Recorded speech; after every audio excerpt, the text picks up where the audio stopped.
Zalek Kinski on another episode of the Circuit Podcast. We got our Prepping for Peach Jam segment. Welcomed by the head coach and director of the Albany City Rocks. You just said it was the 28th year running, started in 1994. Really one of the grassroots pioneers, especially in the Nike space. Jim Hart, thanks for being here. Thanks a lot, Alec. Glad to be on with you.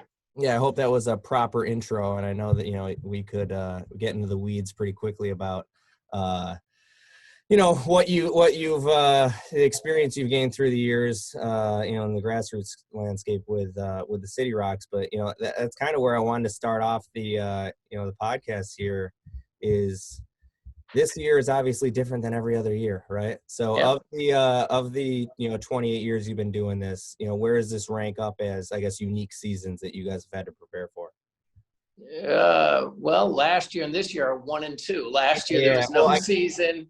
You're right. And this year, is kind of back to the old days where we were creating our own schedules, going to our own events, using whatever budget we had to, make our own choices, because there were no circuit events that we were, a season that we had to go to until now.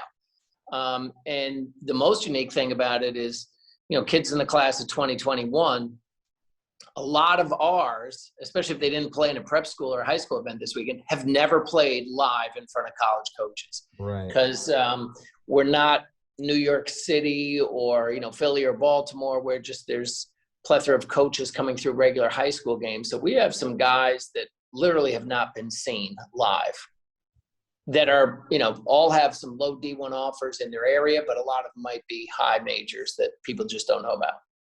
It's crazy to think about. It's about a 2-year gap. I guess, do you get nervous for them, for the upcoming live period here? No, that's kind of my job, is to, be the steady hand at the ship and, prep them mentally for what they're going to see, what they're going to do, and not to really change anything. They're on this team because they've been vetted as a guy who plays the game the right way, respects the sport, respects coaching, respects hard coaching, respects his teammates. And then now, and so they have those skills that got them there. Now it's just my job. Just don't do anything different than you've been doing. Do what you've done, and, you'll get where you're supposed to be. When you, I guess, sit back and look at your roster at the 17U level each year, how do you attack it?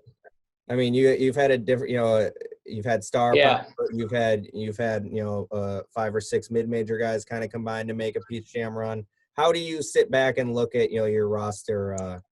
Each year, I personally limit myself, or try to kids that are in upstate New York. That's first. So, it seems like we're a small market, but if you stretch it across upstate, Buffalo, Rochester, Syracuse, Albany, it's a pretty good size market. Yep. There should be enough guys there to field the team. If we're blatantly missing something, a shooter, an athletic wing, a big or a point guard, some specific skill set, maybe we'll look a little further to a bordering state or something like that. But the last few years, I've stuck with just upstate kids, and it's served me well. There's a certain connection amongst them. We're not looking for that one-off guy that's, a hired gun, so to speak. So I think that's worked out well. And then, having the superstar rosters is fun, but there's expectations that go with that. It's fun to get them to play and dial in together and realize, you might have scored 25 in your high school, but here, if we all get 12 or 13, everyone's going to eat. And, we've been okay with that. But rosters like this one are actually the most enjoyable. And I think it's partially those things we said. These kids have not been seen. They're hungry as hell. They all have a chip on their shoulder. They're probably all underrated. And I usually like my guys to be underrated. I don't ever push for rankings or offers, ahead of time. So it'll play out in the end. So I keep preaching that. And then hopefully, those words come true. So this is definitely a roster like that. A lot of these guys haven't really been seen, but they're tough. And I've seen them in wars several times against, the best teams in the country. Like you said, we've had a pretty tough schedule thus far, and I know how they react to that. So they're not going to be fazed by anything they see. Yeah, and that leads, into I guess the next subject that I wanted to broach with you about the schedule you put together. You mentioned before, kind of like the old days, right? You got to put together your own schedule. You went to, I think, 4 really high level events, and tested yourself. You went 10-4, played team final twice within single digits. So you guys have proven proven well for yourselves, and I think that it starts. I think your success outside looking in starts and ends with I guess JJ Starling, right? And he's your star this year. So you mentioned he's 6'4", 200. It's I don't think coaches seeing that live, I think that's going to be a big difference maker. Yeah. Is the size you think you've put on, but what does he bring to the table, and how excited are you for him to not only help himself, but then help his teammates get looks by putting them on a bigger stage?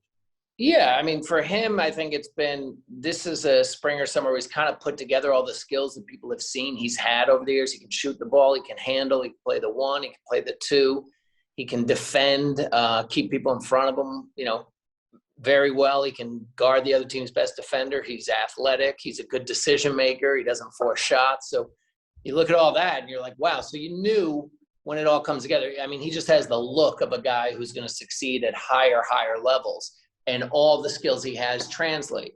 So now how do you put that together in games, and then that gets more between the ears. And, JJ's a little bit of a perfectionist. He's got a 4.0 GPA in AP and honors classes. Stanford looks at his transcript and says, wow, this is one of the best transcripts we've seen. Yeah. So that tells you a little bit how he's wired. So when you're wired to be a perfectionist, sometimes you can get down on yourself. So, I want to just bring out, you're a killer, killers kill. You don't worry about what happened. You just keep going. The greatness is coming on the next play. If you had 3 bad plays, the greatness didn't go anywhere. Right. Just didn't get found there. So that's what we have to do with him. And then when you're known as the 1 star, if that's what you want to call it, hopefully at the end of this, they'll say, oh, we had 4 stars and 5-star player, or 5 players or 6 that could really. But when you're known as that 1, so you've got a little bit of a target on your back, you're in the scouting report first. How do you elevate those guys? How do you do Paul George with Kawhi down? How do you carry your team, when they need you, and also know when to defer? So if teams are geared to take you out in a certain way, like, hey, we're not going to, we're going to lock and trail on every ball screen, or we're going to try and deny it. What do you do to counter that? And when do you have to rely on your teammates? Say, hey, if they want to double me, I got to let my teammates eat, and, have trust in them that they'll do that. So I think, he's done a great job of doing that all year. And I've seen his game, even though our 4 big events have been kind of spread out, we've had practice weekends in between. I haven't seen him take a step back yet. He's been taking steps forward each game. So I'm excited about that. Yeah. And I think being at La Lumiere obviously helps that, being surrounded by, that much talent year round. They project him to be, their obviously their leader for the upcoming high school season as well. You mentioned, getting 4 or 5, maybe 6 guys that break out during the Peach Jam. I'm going to share my screen real quick so you don't have to produce it later. And we will show everyone the current roster for the City Rocks. So without giving too much away, I can certainly give my take after watching your team play, numerous times this spring. And I think people got to watch out for Jonathan Beagle. You're a big guy, which I'd love for you to elaborate on. And then Brett Rumpel, I've been very impressed with his ability to, get downhill, plays really, really tough. And then, obviously Amari Tice is, I feel like, your number 1 option on the wing. And he's been impressive as well when he's been healthy. So I kind of want you to look at the roster and, give us a little bit of a breakdown. Yeah. So I'd start it with, we talked about JJ and you mentioned those 4 guys. But the 5th starter is the guy that really makes all of us go, and that's Marcus Jackson. Yeah. Sometimes he's overlooked because he literally comes down court each time saying, you know, what's the best team play? Yep. You know, no concern for his own stats, his own points. You know, off the court, if he comes out of the game, he hustles out, he cheers the guys on. So, I mean, he's everything defensively. He'll challenge a dunk up at the top of the square from a big guy. He's not afraid of anything. He's physical. He scores. He makes great plays. So he's the kind of guy that, you know, like can kind of lead our attitude a little bit, you know, that toughness. So that's where it kind of starts. And he's Andre's brother, right? He's Andre's younger brother. Yes. Andre's tougher brother, right? That's Yeah, what we like to say. And then, you know, keeping in the backcourt, you know, Brett Rumpel, you know, he's one of those guys, like I said, that has literally never played live in front of college coaches, you know, with the exception of maybe the Binghamton Division I head coach at the time, you know, Tommy Dempsey. And then, you know, so he hasn't been seen other than on tape or on film, and people say, oh, I wonder why he doesn't have more offers than that. It's like, well, people haven't seen him. Right. And after 28 years, some of you guys don't trust me, but, you know, so, you know, it's like, you know, listen now or listen later, it's your call. So, you know, he's a special player. He's also a warrior, competitive, can get downhill, can defend, can rebound, score, shoot, score at all levels. So, you know, he's that guy that, you know, if anyone's ever tired out there, if Beagle or JJ or Amari or Marcus is a little tired, I don't know what's in his battery, but it's a different battery than everybody else's. And, you know, late in games, I've seen in 3 minutes left, guys are dragging. He's just still got that extra gear. So that's great for him. And he's a competitive kid. So it keeps us, again, it's just another piece of that engine. So now you get to Amari and Jonathan. I mean, Amari in the first two events was unbelievable. He was really him good. And JJ were 1 and 1A, and Amari's stats, you know, steals off the chart, blocks, 3-point shooting above 50%, hitting multiple threes. So, you know, he was on the greatest curve. Then the last play of the last game, he got undercut, landed on his forehead, and, you know, sustained a pretty good head injury. And he was out a month, had a mask on. So the last event was his first games back from that. A little rusty games 1 and 2, and then we started to see the old Amari again in games 3 and 4. Defending, he's athletic, shooting the ball, and making, you know, good plays all around. So excited for him this summer. He's going to be at South Kent this year. He played in the New England Prep, you know, got some more reps in this past week, so that's great for him. He's going to be with Coach Chilius, so I'm excited about that opportunity for him. And then the big boy, Jonathan Beagle, has been, you know, it's like we're seeing it. We talked about in the NBA, it's next man up. Yeah. You know, John might have entered this season thinking, okay, well, we have Riley Mulvey and Ndongo. You know, Bai's super talented, 2023. Riley Mulvey, you know, 7-foot big man, committed to Iowa. But with Garza leaving and another transfer, Fran McCaffrey pushed him to take some summer courses and, you know, add a bunch of credits and get to Iowa early. So Beagle went from being maybe I'm the second or third big to, you know, I'm a starting big and I'm playing a lot of minutes. And, you know, the first 2 games of the year against Final and Renz, he's going against Jalen Duran and Lively and then the Filipowskis. Yeah. And he didn't concede anything to them on either end, scored the ball, defended well, rebounded well. So he's been an absolute monster for us. And he's bouncy. He's 6'9", likes to throw his weight around a little bit. He's got some weight on him. You know, pretty good finishing with either hand in the post. So it's just great. So I'm excited about those guys. And then, you know, if you watched our practices, you'd say the other 5 guys, you know, they've probably split games the whole year long. They're just as good. They're just as potent. So we're kind of a team of 10. You know, I usually there's 6 or 7, then there's a drop off. I don't think we have any drop off. You know, when I go to the bench, I'm confident in all the other guys as well. Julian Brown's electric scorer. He just added a couple offers this weekend. I just saw that. Yeah, he's been red hot. Playing for Bergen. Yeah, they played in the event down at Blair, and you know, like he's, you know, does many things better than JJ, Brett, and Marcus, but just collectively, he's really taken to the role as being a scorer off the bench. And, he might be a starter in some of the games of the Peach Jam. So, he's a guy we can count on. Brendan Coyle, I'm watching him in practice the other day. I mean, people think shooter, but he's 6'7". Look up some highlights of him. He really gets off the floor, can play well above the rim, shoots the lights out, tough. And, it's just the rotation. Sometimes it was last tournament that Mike Rogan shot like 80% from three. So he got extended minutes, but in practice, if you're looking, like who's got the highest ceiling here, you might have said it was Coyle. So, right. There's so much firepower on the bench. I'm excited.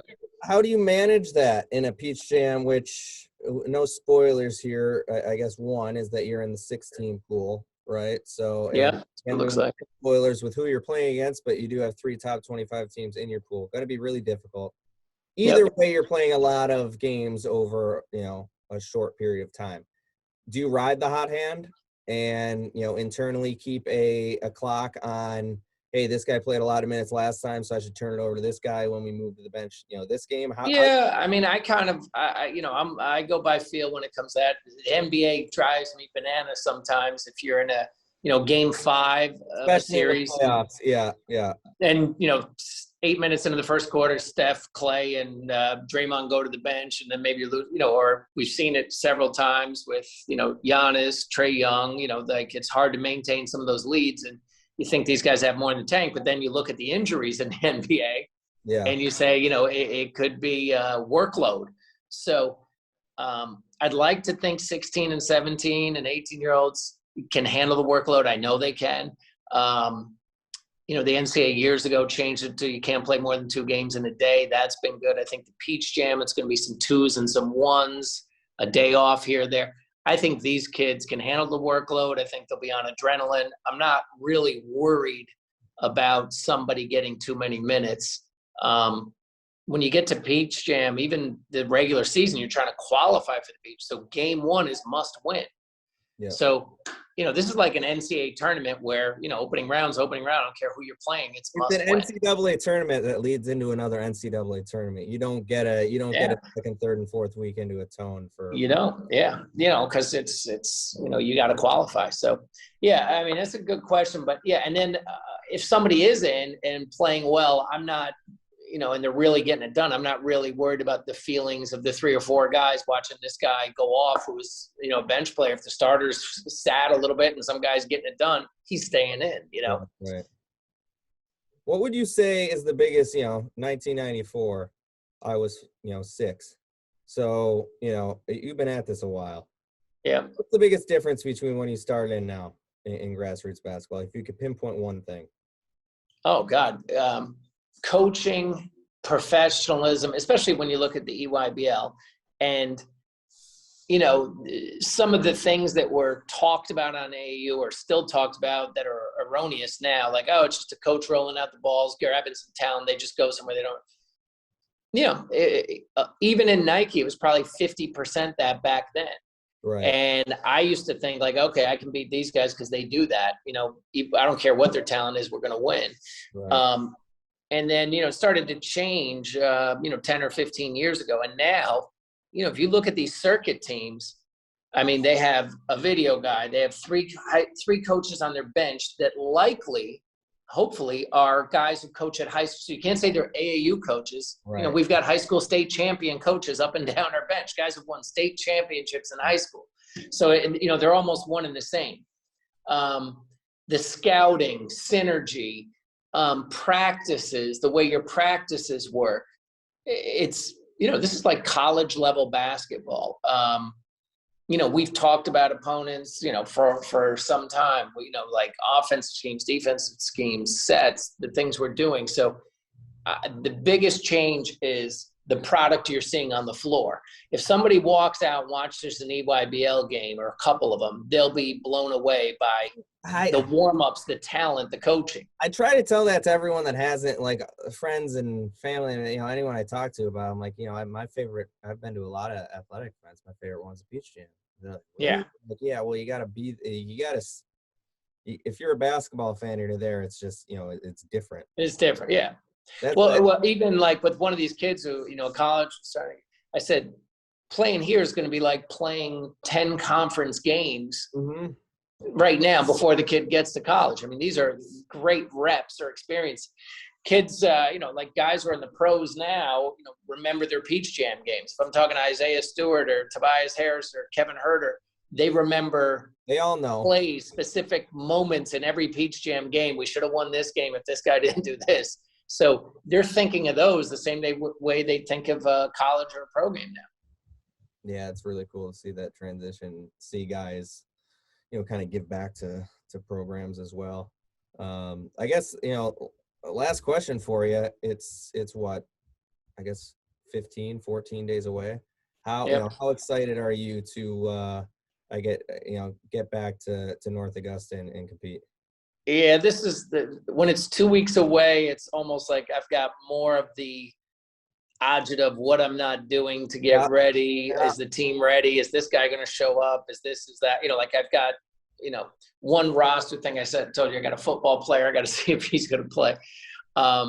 So do you feel, I missed this before though. Do you feel like you're kind of ahead of the game though, just because of how you compile your roster and the fact that you know what you have going into it? Oh yeah. Some programs that are looking at a guy in the next week. Yeah, no. I mean, I think I'm way ahead. These guys, I don't think anybody's new on her. Everybody in our team played on our team last year and probably the year before. So, I even stress that a little bit when I'm, people ask me about philosophy on 15s and 16s. Of course, I want to win every possession of every game, but I'm more looking for kids that I think fit what we do at the 17U level. And if, we go 2-2 at an event, I'm not looking to replace those kids with the next kid and hope that guy. I think if I chose, if I get the right guys on the bus, we'll find the right seats for them later. So, I'd like to think if you're on my bus, you got on the bus for a reason. I just got to put you in the right place and we got to take things from there. So, that part of it I'm ready for. But something about that gym, and when you first walk there, you get to Augusta on that day off and you're all excited. You get to the gym and first you're like, oh, it's kind of weird. It looks quieter, emptier, smaller because there's nobody there yet. And then that next day when you pull up and you can't even park anywhere and the field is packed with cars for miles and you see the college coaches have to make that long walk. And it's the one thing I always like, that the team vans or cars get to go around back and park right there while Krzyzewski and these guys are on a lawn walking across, in 100-degree weather. So, we get the AC. Me too. I learned the hard way not to wear your, the shoes you want to wear if you're walking through. Well, yeah, and it's hot out there. And then when you get in the gym, that's kind of cold. So you got to have a zip up on. But, the energy in those gyms, in pool play, this is going to be different because it's a division. So I assume it'll be the same feel as pool play games at the Peach. Now, maybe in lengthening it, will it lose some luster? We need the parents to bring it. With no fans and their only parents coming, I'm hoping these fan sections. Oh, yeah. So I don't even pay any attention to that. So it's just parents. Yeah, and they're limiting media. And, it's going to be different, but I think when the coaches come, I think it's going to be so then those first 2 days might be a little quiet then. Yeah, and that's why, I'll be down there for those, the 13th, interesting, 15th, those first 3 days. Fans. Live. So no fans the whole 2 weeks? Don't believe so. No, I think the fans are what are coming from the teams. So yeah, we should. We'll see how that unfolds. I think part of that is you get Team Thad's energy playing against Team CP3's energy, and those fan bases travel. And I think that's part of what makes. I think the Team Takeover fans swung a game on us at Peach Jam a couple years ago. So they're right on top of you. So hoping we still get that feel. Really looking forward to it. Jim, really appreciate the time you hopping on here. Staying healthy over the next couple weeks, and we'll see you in a couple weeks in North Augusta. Thanks, Bob. We'll see you soon. Appreciate it, Jim.